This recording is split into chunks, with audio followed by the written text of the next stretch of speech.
Hello everyone, I am Shai Kumar Dhar. Now I am going to solve a very beautiful and important problem that came on CSIR NET 2025. Okay, so the problem is on ring theory basically.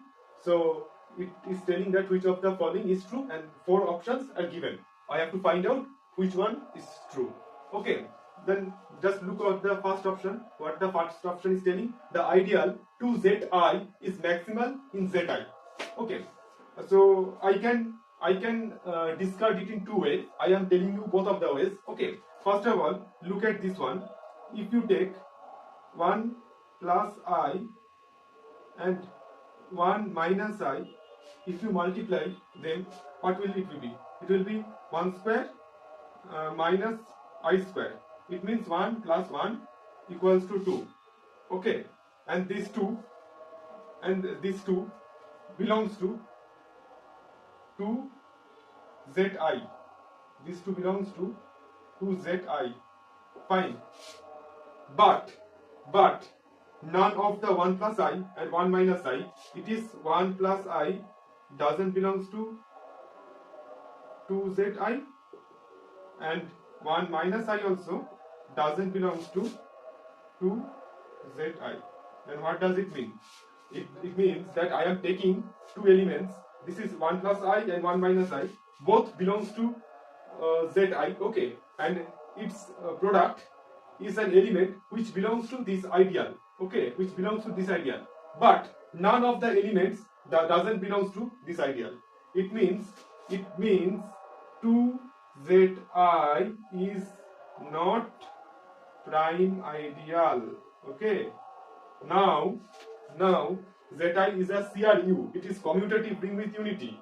In it, every maximal ideal is a prime ideal. So if it is not prime ideal, so it can't be maximal ideal. Fine. So option 1 is not true. Okay.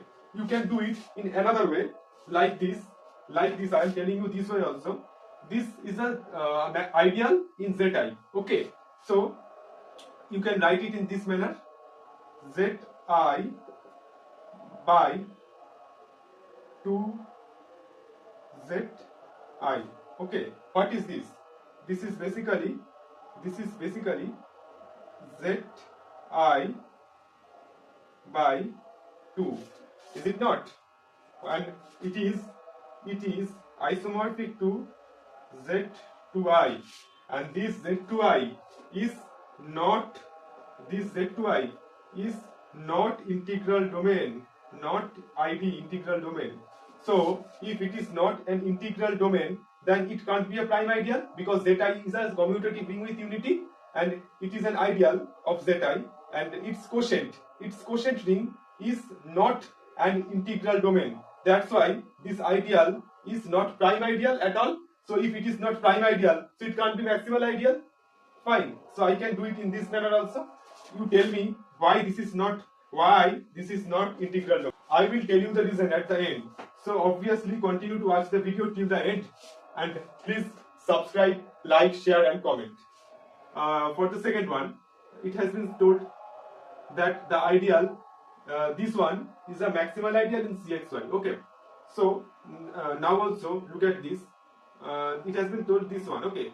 So CXY by XCXY. Okay. This is your ring. Basically, this is commutative ring with unity, and it has been told that this is an ideal, and it is basically the quotient ring. Okay, fine. This is basically isomorphic to CXY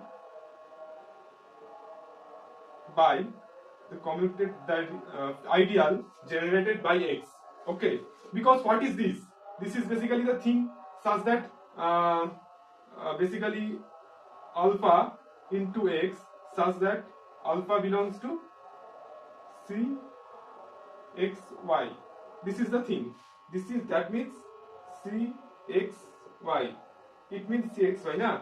And what is this? This is basically the ideal generated by X. That's the way an a principal ideal is defined. Okay. So this is a principal ideal generated by X. Fine. Okay. So now this is isomorphic.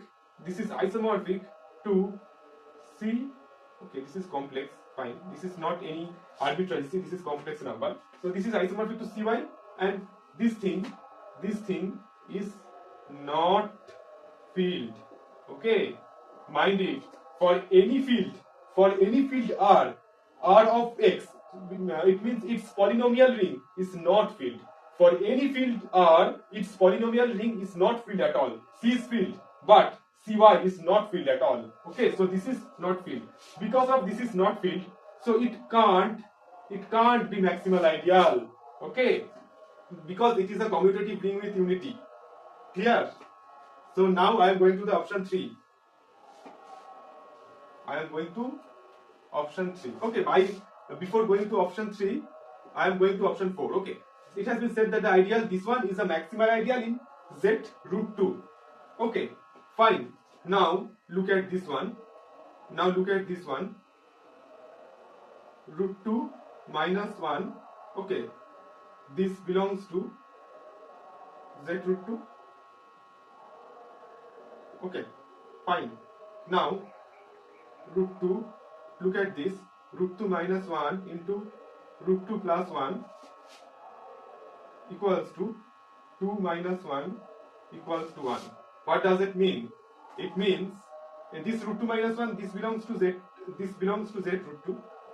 It's obvious. Okay, so I am watching that I am getting an element in Z root 2 such that multiplying root 2 minus 1 with it is giving me unity. Okay, so it implies that root 2 minus 1 is unit in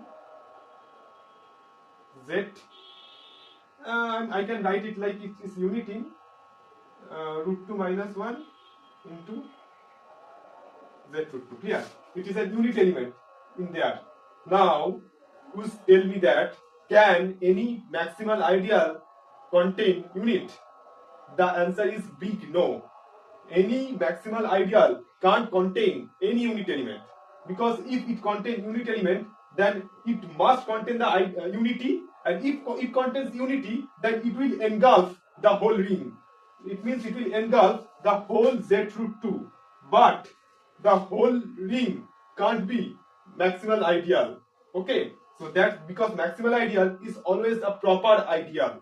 So that's why this can't be maximal ideal, because it's containing unit.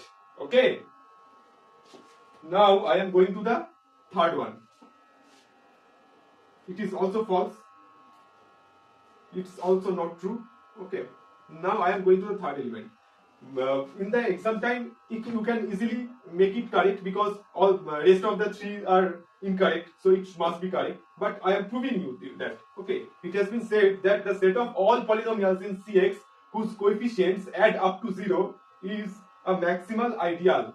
Now tell me here the set which has been told that it looks like this now.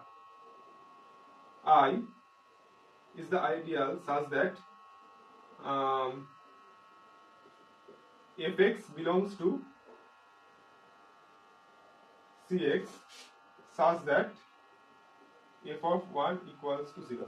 Is it not? This is not the set you have told in the question, because if you put 1 into the function, then you will only get the coefficients. Okay, and the sum of that coefficients is 0. Okay, if you put 1 in the function, then you will get the sum of the coefficients automatically. Okay, so this is your this set.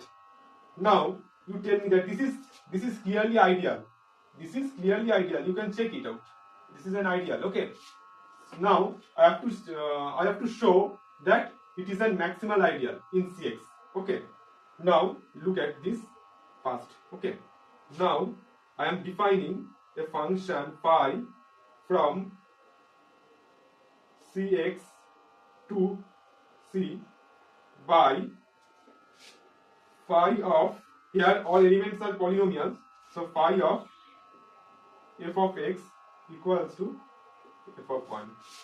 Okay, now you can easily check that this is an homomorphism. Okay, this is clearly homomorphism. I can, okay, you can easily check it. So check, this is your work, check. Okay, it should be done by you. Now I am telling you that this is also onto homomorphism. This is an onto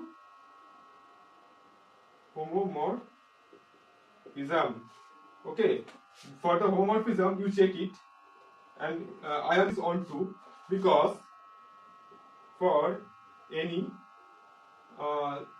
z belongs to C, there exists a function, that is I am taking fx and I am defining this function. Here basically there is a polynomial. Okay, there will always be a polynomial. I will always find a pre-image that is a polynomial in Cx, and I have found for this z, I have already found a polynomial such that fx equals to z. Okay, there exists an fx belongs to z in Cx such that phi of fx, it means phi of fx, it means f of 1. Here my fx is z, so this is z. Clear? So for any z, I have got a function or a polynomial in Cx such that phi of that polynomial is z. Okay, so it implies that phi is onto. Yes, so phi has been onto. Now just look at this. Look at this. My kernel of phi. What will be my kernel of phi? Kernel of phi means fx belongs to Cx such that phi of fx equals to 0. Okay, what does it mean? It means basically fx belongs to Cx such that, what is phi of fx? Phi of fx means f1. It means f1 equals to 0. And what is it? This one and this one are exactly same. So it means it's equals to I. So my kernel of phi is basically this ideal I. Okay. Now so I am writing this kernel of phi equals to I.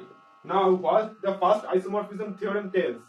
First isomorphism theorem tells that here phi is an onto homomorphism from Cx to C, then C of x by kernel of phi is basically isomorphic to C. And now you tell me what is Cx by kernel phi? Cx by kernel phi means Cx by I, and this is basically isomorphic to C. So this is a field, basically C is a field and Cx is a commutative ring with unity.